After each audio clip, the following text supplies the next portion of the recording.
Welcome everybody, this is episode 8 and we're going to the gym. To the gym indeed. Thank you so much, Victor, for that amazing intro.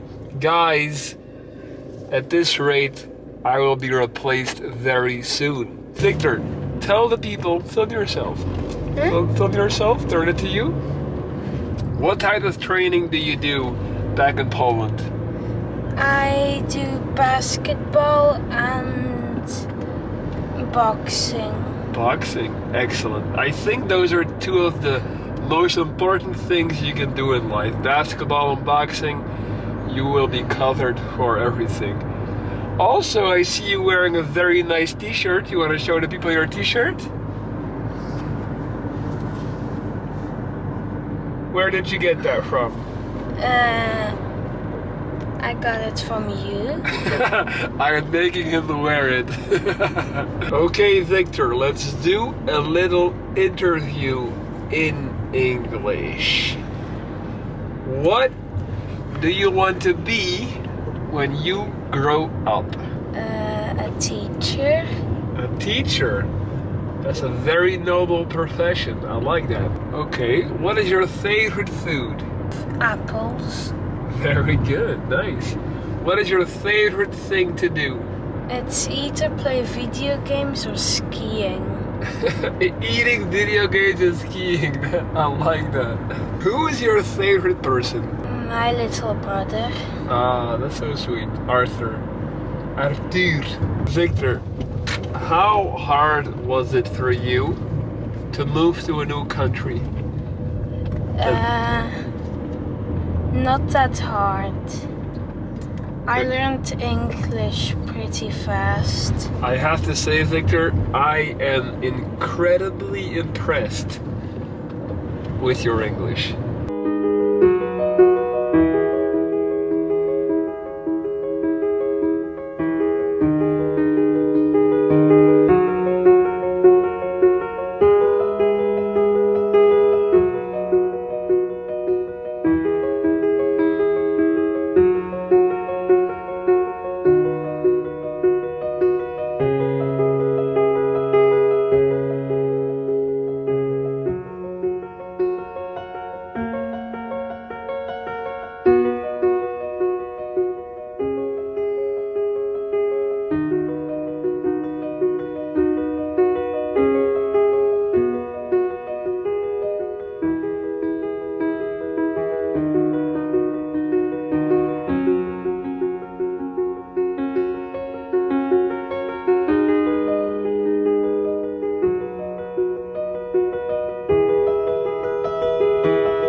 p.m. back in the Bat Cave, already banged out 2 clients, still talking to my second client, and that brings me to the next segment of this amazing vlog on Monday. This is your time to shine, your segment on the show.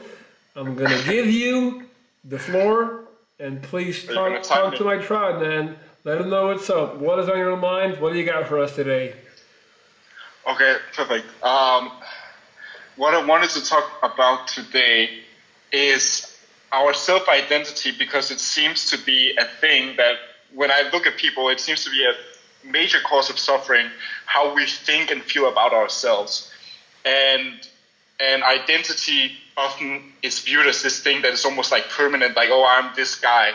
And we carry that thought about who we are for the full length of our life, thinking we're the same guy we were 10 years ago, not knowing that we actually changed a lot.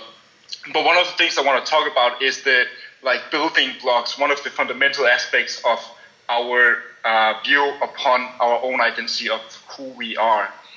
And because oftentimes when we talk, for example, about actions, we say, oh, he took these actions, he took that action, but we don't really that often talk about the intentions behind the action.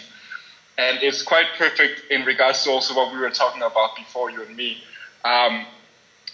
Because, for example, let's take the perfect example of like a nice guy that is like a people pleaser who is giving compliments to people, but not because he sincerely means the compliments, but rather because he wants to win the people over. And so the real intention of the compliment in reality is to deceive and manipulate the people that he's giving it to, because it's not coming from a sincere perspective. It's coming from a, if I give this to you, you'll give me something back. And so if we look at the sub-communication that he's in a sense communicating to himself about who he is, what is his intention saying about him, it's saying that he doesn't believe that he's good enough, so that he has to manipulate to be able to make other people like him.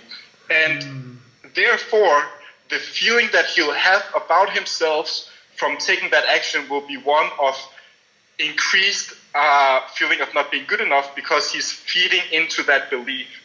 Whereas you can take another guy that is actually sincere, a gentleman, a good guy, if you will, exactly the same action, but he's saying, giving a compliment to someone because he sincerely means it, and he's just speaking his truth into the world and appreciating the world. And it's coming from a place of gratitude. And gratitude is almost in a sense like abundance, like he's grateful and he feels like he's already enough, hence why he's grateful. And so what that sub-communicates to himself is, I already have enough. I don't need to worry about other people liking me. I don't need to try. I'm just grateful. And so he is feeding into that belief. And thus, after taking the action, he will actually feel better about himself. He will have like more energy and more feeling of abundance and gratitude in his body, whereas the nice guy will actually feel worse about himself. Even though he took the right action of being nice to someone, giving a compliment, he will feel shittier because he's trying to manipulate and deceive. Absolutely. And of course, it's not solely exclusive to that example. It goes in any aspect of life, any action that we take, even if it's not related to other people as well. Couldn't agree more. Then basically, be aligned with yourself. Like, what does it matter if we get a bunch of people to think we are a good person and we get a bunch of people to like us, if that is not our true persona? Like, what are we doing? Mm-hmm. Better to be disliked and be genuine and be yourself than to be liked by putting on a facade. Like, it's just, it's hard to always wear that mask, and it's going to wear you down eventually. Yeah. It's funny because with everything that we talked about, it's such a perfect example as well to highlight all the lessons that I've learned over the last couple of days. So, I like it. Yeah, man, you're forever learning, man. It's awesome to watch your trajectory, to watch you grow. And, and I want to say this on record, like, you're also one of my favorite clients because of the fact that I feel like we have a lot of similarities in the sense that cultural background, how we were raised, family, life, all these type of things. And I very often feel like I am like a messenger from the future. Like I can help you predict how certain things are going to play out or how you're going to feel about certain things in X amount of time, because I'm like 5 or 6 years older and I've been through so many of those things and situations that you find yourself in on a daily basis. So, and at the same time, it's so interesting for me to like remember how I felt when you're sharing how you're feeling. Very often I'm like, damn, that's right, that was me, Yeah, it's good stuff. All right, man. Thank you so much for contributing to the vlog. Yeah, thank you, man. I appreciate it. And that's it. And appreciate the opportunity. And to the folks, once again, I'll put Valdemar's TikTok and YouTube channel in the description box. All right. Thank you, man. Okay, to conclude this video, I wanted to answer a question that somebody posted on one of my YouTube shorts. If you haven't been noticing, I've actually been uploading daily YouTube shorts now, trying to get after that as well. And I got this one person in here, Jim Jones, who asked me a question on my short called When Life Hits Hard. And he asked me, "Hi, Wounded Viking. I was wondering, do you have any good advice on dealing with the effects of a manipulative person? I had a situation whereby I developed feelings for a woman, and she pretended to feel that way herself, but it was also a weird game, and for the sake of power and control. I was wondering if you would have any good tips on dealing with the emotions that develop from that kind of betrayal." My main tip on dealing with the emotions that you developed from that situation would be learn from it. Like, at the end of the day, life is nothing but one big lesson, and there's big lessons and there's small lessons, and I've always prided myself on not making the same mistake too many times. And the vast majority of adults today never get to that point. Like, most people refuse or are unwilling to see patterns in life. And most of this stuff in life is nothing but patterns. Most people follow the same patterns. That's why you can meet somebody and, after a relatively short time spent with them, based on some things that you have picked up on, you can kind of go, "Oh, I kind of met you before." And I know this is going to rub a lot of people the wrong way, because we're all so special and we're all so unique and we're all so different. Only we're not. Like, we're actually, I'm pretty sure there is some scientific, psychological research done on this, where there is like X amount of different types of personalities and people.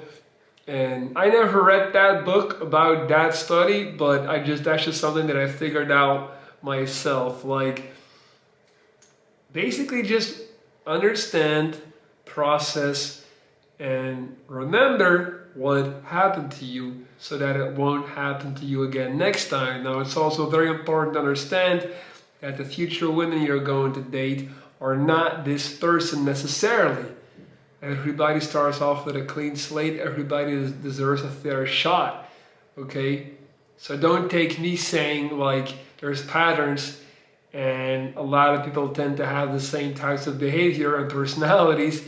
Doesn't mean that you should just convict people and label people without them actually having done something wrong. All I ask is for you to simply not stick around and to not prolong that time unnecessarily when something does pop up. Just like, be ready and be prepared to see something and accept something for what it is. Be rational. And if the situation requires so, move on. All right? So yeah, you got played. Happens to all of us. Lord knows it's happened to me a multitude of times. Probably still going to happen. But, I just did another little video on that yesterday, where I was talking about, as it pertains to finding a partner and defining the person for you. I don't understand why people are so focused on, like, oh my God, everybody rejects me, all the girls reject me, all the guys reject me, nobody wants to date me. Trust me, if you do not want the opposite.